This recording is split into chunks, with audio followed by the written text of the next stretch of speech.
Khawateen Hazrat, welcome to the Ambassador's Lounge. We are here again with a new episode of Ambassador's Lounge. The topic for today's episode is the President Trump's in his second tenure to Middle East. To discuss this topic, I have with me Ambassador Ayaz and Ambassador Amjad Ali Sheikh. Welcome, gentlemen. Thank you. As we all know, that President Trump, in his first visit abroad, has again selected Middle East, and that to the Gulf states. Whatever advice has been given by his teams or advisors to him, I think he thought it to start his foreign visits by visiting Gulf. And the first three countries he's visiting is, the first one is Saudi Arabia, followed by Qatar, and then as we speak, he is now going to UAE and most probably in Abu Dhabi. To start the discussion, I'll first be asking Amjad. Amjad, in his first term, President visited the Gulf region in 2017, as you know already. Later, he was able to, at that time, clean the Abraham Accords, the famous Abraham Accords, in which a few countries, signed, and the purpose was to recognize Israel and have good relations in the region. In which I think it was UAE, Bahrain, Morocco, that was in 2020. Do you think the current visit of UAE to the 12 countries is kind of a follow-up, or it has a different agenda altogether? Thank you, Ambassador Tanveer. No doubt that President Trump had visited the Gulf countries, his first ever Saudi Arabia in October 2017. And primarily it was, first he has got special relations with the Gulf rulers, especially these three countries.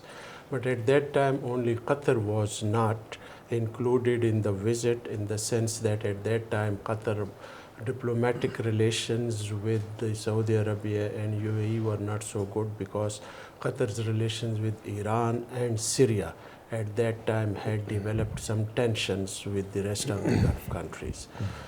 Now this time, this second visit, President Trump, is a follow-up of the previous visit, and his administration's main focus always remained on the rehabilitation and restoration of the economic situation in the United States of America. And this time, the second visit by President Trump has brought in a lot of investment from the Gulf, these three richest Gulf countries, Saudi Arabia, his first, and this was his first major visit, by the way. And during this visit, he had a lot of chief executives from the Americans, system, that Elon Musk and artificial intelligence and other, high-tech people who were during the visit, and the business delegation, high-level business delegation. And the primary purpose was, first, economy, second, selling arms deal, clenching arms deal, and third most important was also to promote, this Abraham Accords 2020, which during 2020, his first term, he was able to have the recognition and normalization of relations of the state of Israel with three Gulf countries.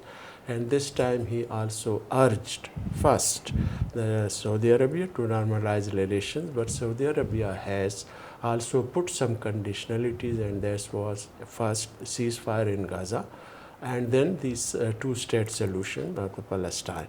This was the only thing the Saudis have put this condition, that unless these are achieved, these steps and these objectives are achieved, it would not be possible for the Saudi government to have any normal relations with Saudi, with the Palestine, with Israel.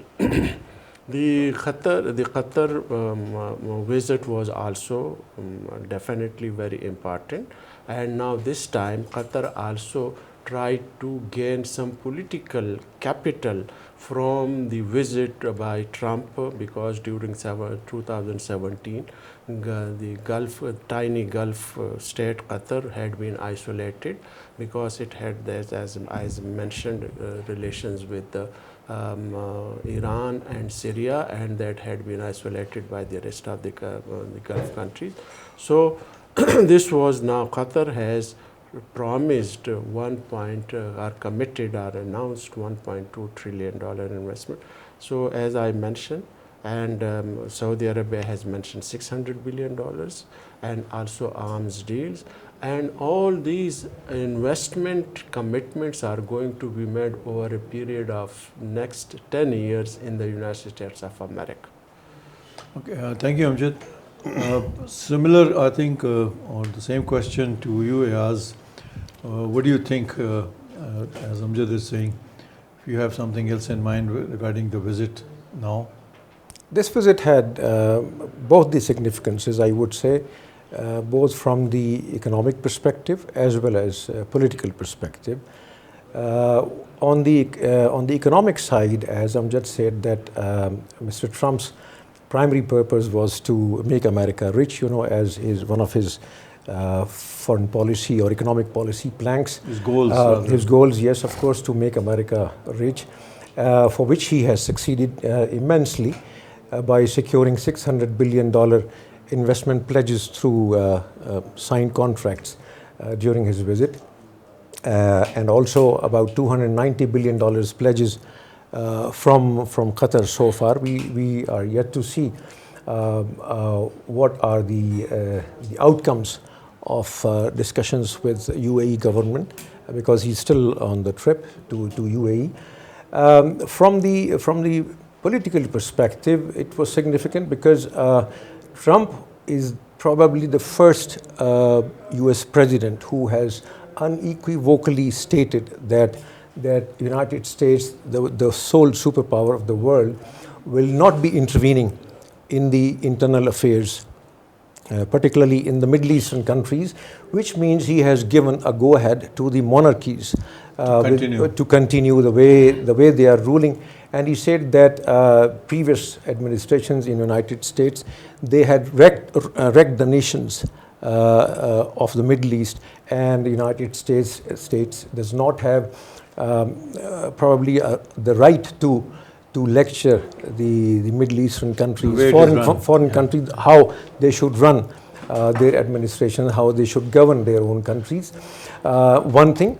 Secondly, this is very significant that Syrian current president Ahmad al-Shara was invited to Riyadh with the consent, of course, both Saudi Arabia and Mr. Trump, and he had a photo op with Mr. Trump. Prior to that, Mr. Trump had announced lifting of sanctions on Syria, and he said that Syria is a great nation and should play its role, should be allowed to play its role in the Middle Eastern affairs, which was received very well inside Syrian society, because they have been under sanctions, and they are suffering quite a lot economically since 1979. Yeah, and of course, $600 billion deal also with Saudi Arabia also includes purchase of military hardware amounting to $142 billion, which includes everything from new generation, fifth generation fighter aircrafts to precision equipment, precision armaments. And also, as he said, that his entourage included top people from from the biggest organizations, The CEOs of different companies, particularly the president of Boeing, who has also signed a deal for sale of Boeing aircrafts to Saudi Arabia. And similarly, 290 billion odd deal with Qatar also includes about $92 billion worth of purchase of Boeing. Maybe like peanuts kind of. Which, of course, and since Mr. Trump has a penchant for real estate, he couldn't help persuading the Qataris to build a very nice golf course. And during all this, in Qatar, a gift aircraft from the Qataris. Yes, is also that's a separate very issue. highlight of That's a separate the issue. United Yes, States of of course. America has also the largest military base in Qatar. That also contributes, and Mr. Trump visited the military base and also addressed the soldiers. And the third political point that I wanted to highlight was the again mentioning rather impressing upon Prince Mohammed bin Salman by Mr. Trump that he should go ahead, with signing the Abraham Accords, and Saudi the king and the crown prince, they are reluctant because of the backlash, of having any kind of normalizations while the atrocities are being committed against Palestinian people. So it will have a very negative effect on them from the Saudi population. So they have made it clear that until the war is stopped, and atrocities would be stopped, and of course a separate state of Palestine is not established, then Abraham Accords, Saudi Arabia would not be signing Abraham Accords. So that is something else. But significantly enough, both Saudi Arabia and Qatar, although Qatar was hosting the exiled leadership of Hamas in its country, they both skirted the issue of Palestine during Mr. Trump's visit, which I think was a good opportunity for both the countries to highlight this thing and get some kind of pledge or commitment from Mr. Trump to persuade Mr. Netanyahu to at least allow humanitarian assistance because the famine is imminent. It's right there. So, but nothing happened, unfortunately. So it was more of a fanfare, show of pomp. It was a kind of a competition between the two rich states. Maybe it will be the same case in UAE as to who is going to outdo the other one. In pleasing. Yeah, it's kind of a competition. Yes, of course. Yeah. Yeah, I would also compliment. Can you give me a minute? Yes. Basically, it's the same. If you talked about the hosting of the Hamas, and if you remember, the Taliban leadership also was in Qatar. Yeah. Well, that's a history because this country which Tanveer, prior to this particular visit of Mr. Trump, as Amjad previously mentioned, that Qatar was a pariah state because Qatar has a history from 1950s to 60s to hosting and harboring Akhwan al-Muslimun, and at every stage it was supporting the Wahhabist brand of Islam, in its country, and it was at one point it was known as Afghanistan. And Al Jazeera was also established in 1996, which was also the mouthpiece of the Al Thani dynasty, which was fiercely in favor of the Islamists, particularly the Islamists in Libya, for instance, and the opposition groups against Mr. Bashar al-Assad in Syria. So this is probably the first time that Qatar has come out of and wants to redo its image as all this, you're mentioning, Al Jazeera went through a lot of difficult times. Yes, against the it West. was banned. Yes, whenever they tried to. Yes, of course. And you remember they hired one of the best journalists from the West Yes, to represent them, but things went well. Thank you. I would like Yes, to please, compliment Ayaz in his recent comments on the visit to the Middle East by President Trump. The United States of America in the past had this value-based foreign policy, what that was democratization and human rights. Now the U.S. administration under Mr. Trump has now waved off that value-based foreign policy objectives. Now they are not going to take up these issues with the sheikhs for sheikdoms in the Gulf, and they are happy with them as long as they can invest in the United States of America. Because the economy of the United States of America for a quite long time has not been performing well, except for the military, and defense products. The rest of the Americans' economy has always been an consumer economy. That's why now Mr. Trump focus, his administration focus remains on improving and reviving the economy. Yeah, you're right, Amjad, in a way that, during one of the speeches also, he mentioned, especially the Qatari Amir right now, that he knows him, he's his personal friend, and even before he came into politics. So they knew from a long time that, And Trump has also his own interest, real estate. That's there. That's they right. are also now in So they are Jeddah not in the personal capacity, but in the family terms also. Exactly. Okay, I think let's move forward. Since we have talked about his visit and what's going on right now, since this is his first tour in the second tenure coming out and on the presidency since January 2025, do you think there was something else in the back of his mind coming to the Middle East or the Gulf? It was from the very beginning in his mind that he is going to revive, and during all his presidential campaign he has been focusing on reviving the economy. And that's why he came up in his first statement with the tariffs, imposition of tariff even on his very close allies like European Union and NATO, the NAFTA countries like Mexico and even China, India, all these things.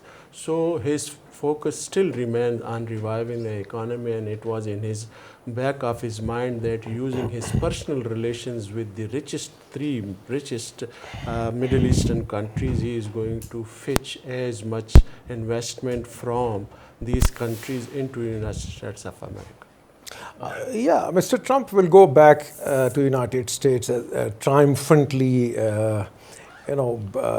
claiming that he has secured, a lot of investment from the richest countries in the world. Yes, for the American people, and his promise of making America rich, is materializing, even in his first 6 months. And well, there have been many controversies, of course, during the visit.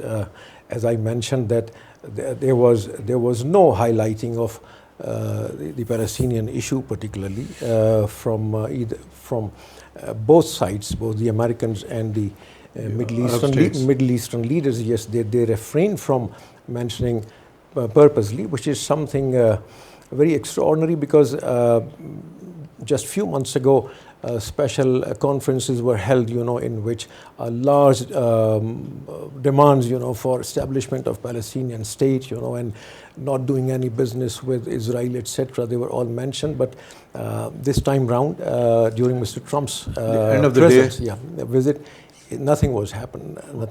I think now it's a very interesting thing that especially whenever the American leadership is in the Middle East, it's not the Arab countries. Israel is also attached and is mentioned there, or they visit Israel. So how come you think as of now they have skipped Israel? And is there a possibility that he might land in Tel Aviv, or Israel is out? This has been seen as by the Israeli media and also obviously by the Israeli leadership that it has annoyed them But if you look at the internal negotiations by Mr. Trump with the Arab leaders, he had in fact promoted Israel's normalization of relations with the Gulf countries. That's why he even urged Ahmad al-Shara, the Syrian president, to normalize relations with Israel. So no doubt that Israel was kept at this point of time, but his relation still remains with Israel. And it is also reported in the media that there is some tension going on between Netanyahu and Mr. Trump, because Mr. Trump basically wants to promote the American interest. Well, and one interesting thing is that in the case of Qatar particularly, I would say that it was an opportunity for Qatari rulers to present themselves as different people than before. Particularly Tamim As-Sani, ever since he has come to the helm of affairs in Qatar, he has been striving to present Qatar as a peacemaker. He has been hosting Doha Accords, with Taliban and the Americans, and also between Hamas and Israel, because there were lots of finger pointing towards Qatar before. As I mentioned, that they have been harboring Islamists, hardliners, particularly Ikhwanul Muslimun, and opposition forces from Syria and Libya. And also they had a blot on the clothes actually, when the 2022 World Cup football was organized in Qatar. It was accused that Qataris had spent a lot of money in bribing FIFA, and that was a blame. Yeah, that was a blame on them, but still they organized it very, very successfully. But the blot is there, and interestingly, the president of FIFA is also accompanying Mr. President, to Qatar. They were signing that football, absolutely, right? Yes, in the leadership there. So, but I don't think blame. I think there was a kind of a grouping against, or I would say the whole Western basically countries were all against. Arab country, taking over and hosting a World Cup. Yes, soccer is basically. I think that was more of a campaign, Islamic country and Arabic country. That's so right, that was, I think, more of that. Yes. And so they think it is only the right of the Western countries to play football and organize World Cups as well. In I the think West. Yes. that could be one of the reasons. Yes, of course. Yeah, I agree. I asked, or I should ask Amjad first, I think. We talked about it, the gifting of the aircraft by the Qatari royalty to the. How do you see it in the present American system? Well, I think this is the highest valued gift given to any American president in its history. And now I don't know what is the protocol in the United States of America to accept such high value gift from another foreign dignitary. But according to the media reports, according to Trump, Trump has said that it would be stupid to turn down this gift. Yeah, he said openly. Yeah, he said openly. Now, once he goes back, what kind of reaction he is going to face? Secondly, is it allowed in their protocol system?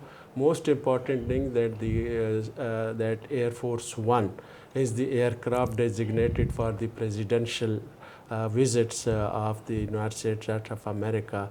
Is that aircraft which has been gifted is according to the protocols and according to all the particulars and all those things. Is it of that level or not? These all has to be seen. It's more important to say has it been given in his personal capacity or as the president of USA? Even if it has been given to him as a personal capacity, but the aircraft he has to follow the rules. President of the United States of America, and it has to be in fact. Or they might have to face another Tosha Khana case there. Exactly. I asked Well, you. it has stirred a lot of controversy in within United States, and so much so interestingly that both the supporters of Mr. Trump and the Democrats, they have united for the first time, you know, against Mr. Trump, you know, and yes, a lot of criticism is being made against Mr. Trump's decision of accepting, and as he said that he would be a fool not to accept such a thing. But the thing is that if at all it materializes, it's going to take a long time, during which period they could be rethinking within the U.S. Mr. Trump's mind, you know, and U.S. So administration. they won't mind having a free lunch. Well, nobody does actually. Okay, now coming over to the agreements as of now, till now we had from in Qatar and Saudi Arabia, which are basically covering, I think defense is the highest bid, as you mentioned, about aircraft and all other things and all. And in the high tech, because all the CEOs of the different companies from USA are accompanying the president. One is to see that all these companies and what Saudi Arabia or Qatar already have, in a sense that they are compatible to have spending money is one thing, and you know, bringing your people or the size of the market in Saudi Arabia or in Qatar, that's also a very important thing. The kind of money they spend, because the systems or the governments or the royalty is all in all there. So there's no check and balance in a way that, you know, in terms of budgetary controls or finances, they don't worry like we always worry in Pakistan of spending so much money and answer to the parliament or to the public or anywhere. Nobody cares here also. What do you think about that? President Trump, this time when he visited, I would say that people say that he was on a shopping spree, but I would call it that he was selling his products. Defense deals he clinched with all the 3 Gulf countries, and secondly, real estate investment, obviously in the United States of America, and also his own real estate company, which will take, you know, some contracts from the Arab countries. And most important thing is that he was able to take away a lot of investment over a period of next 10 years in the United States of America. So he was triumphantly, you know, going all the corridors of the palaces, you know, showing that he has been able to make this visit a very successful visit. You have anything to say? Yeah, interestingly, sale of sophisticated weapons to Saudi Arabia raises a lot of questions, because it is going to spur an arms race in the region. While Mr. Trump, during his first leg of visit in Saudi Arabia, did mention that he would like to see a deal signed with Iran, whereby Iran does agree to stop its enrichment of its enrichment plan, uranium enrichment plan, and also denuclearize itself. One has to see that, and also Saudi Arabia's F-15 fleet is aging, and Saudi Arabia was feeling that there was a time for Saudi Arabia to really replace its aging F-15 fleet, which it got in the aftermath of Gulf War after 2003. Now, this certainly is going to send very strong message to Saudi Arabia's competitors in the region.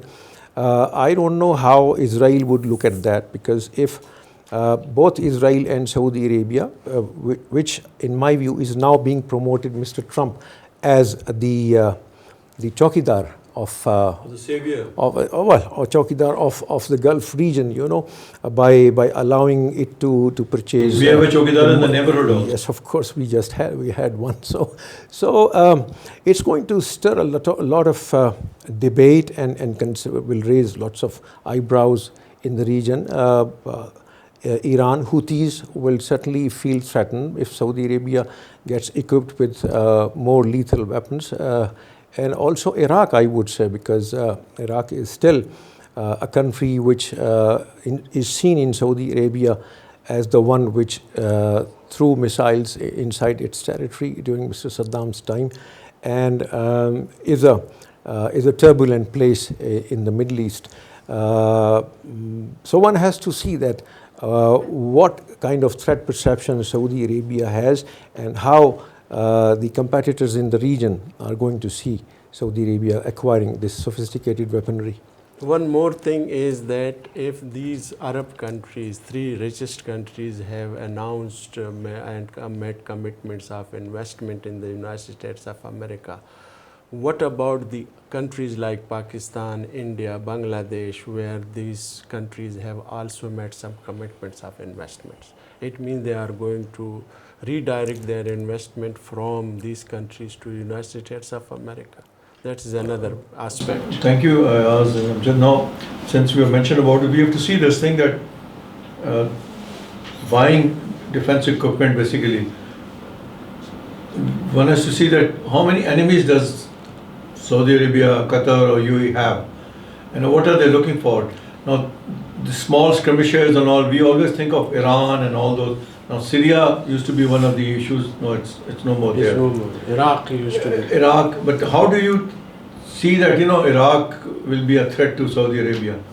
Either is that, the US is going to dump all this because they need money, they're not bothered, where they're going to use it. That's a different. It's particularly the ideological difference, And since we were talking about the present contracts and all, one has to also look at the contracts or agreements done during the first tenure. Were they materialized? Were they able to spend that much money or not? And you see the agreements and MOUs and all, like we have in thousands with China. We don't know how many have really worked. It's more. Sorry, if I'm. It's a more of a symbolic thing that, for instance, giving orders to Boeing, for instance, more of an optics, I would say. Yeah. Well, the reality is that Boeing itself has said that it has a backlog of 5,600 aircrafts.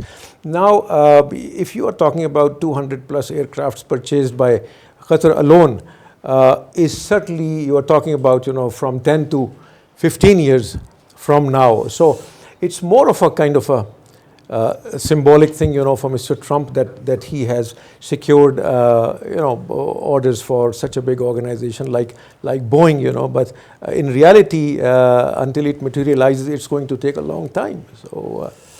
There is another aspect to this, that these three countries, richest countries, are also in competition with each other for regional leadership. Well, they're all member of the GCC and all those things. We have to see into that. Qatar was a big mediator. And since we've been talking of Boeing and all that, now they are going into more of the passenger liners basically. Yes. Now, Qatar is one of the, one say like big airlines like Emirates or Etihad and all those things. Though they also get bad name, and if you look into the mass media, because a lot of complaints come against Qatar Airlines also and all those, but that's a different topic altogether. Now, since we have discussed and altogether, I think lastly one thing which we mentioned in the beginning also, the meeting of the President Trump with the new leader of Syria in Saudi Arabia along with MBS. Syria has been through hell all these years, a country which has been battered by Israel and nobody came to its help, and also had issues with, and then ISS came into it and all those. Right now it's a different shape. I don't know whether in the present circumstances will they alter or will accept Israeli hegemony or whatever it is, with Golan Heights gone, accepted by USA and all those countries. One has to understand what's going to, will these people going to accept, and lifting of sanctions is one of the big issues which is coming from last 2 days. Do you see a new face of Syria? Will they be happy whatever they are, or they will get into a democratic system, or what do you see about Amjad? Since the overthrow of Bashar al-Assad and coming into power by this new government, there has been a peace in Syria, which had faced 13 years civil war. And the meeting with President Trump was also MBS Mohammed bin Salman, Crown Prince and Prime Minister of Saudi Arabia, specially requested President Trump to call him for a meeting and also left the sanctions. The United States of America had imposed sanctions on the new government, and obviously that was obviously for the Israel, because they had a, this tension with Israel. So that was the reason when he was called in. But he urged also President Trump also to normalize relations, which obviously there was no response from that side. But now there is going to be rebuilding in Syria, which was hit by civil war for 13 years, and obviously the money will come from the Middle Eastern countries, these three countries, and also from Turkey and some Western countries, and some NGOs will go there, humanitarian NGOs will go there for work, because that country suffered a lot during the civil war. But at the same time, the European American companies would also go there for rebuilding, for business and all these things. So I think that meeting was a good one, and President Trump announced lifting of sanctions against Syria, which is going to open a new chapter. It's the same story repeated after Mr. Saddam's fall in Iraq. When the stumbling block was removed, then it provided. Somebody else benefited. It provided opportunities for various oil companies and contractors in United States to come, and make money with rich Iraq. And it's the same thing. You see, a large territory has been usurped by Israel already in Syria. In the immediate aftermath of removal of Mr. Bashar al-Assad, its military has been virtually decimated. The depots or armaments have been destroyed, etc. So it's no more a threat. And now Mr. Trump / Israel, they are encouraging rich Arabs to go for reconstruction, which will again provide opportunities for contractors in United States to make money in Syria again. It's the same thing. Thank you, Amjad. Thank you, Ayaz. I think we have tried to discuss the visit of Mr. President Trump, and along with what is happening in the region and all that. And since we were talking of Libya on our last questions, one has to understand that Syria, Libya, all these states, which were totally destroyed by the Western powers, now basically have nothing to show. You talked of Iraq. Iraq is probably still paying back what all has happened in the wars. The kind of money, whatever they are earning from their oil revenues, is still going into somebody else's kitty. In Libya, it is the same. In Syria, I don't know how long it will go like this. It's a big, huge country with big Islamic history. We have a lot of our holy places in Syria, one has to keep in mind. But unfortunately, whatever we are seeing in the Middle East, and I think one of the last battlefields are now in Palestine, Gaza. And let's see how things turn up there. Are they going to finish off Gaza, or some Arab states will show their courage and try to stop Israeli aggression in the region? Let's hope and pray that it happens and the Islamic world awakes. Thank you very much, ladies and gentlemen, and please subscribe to our channel. Thank you.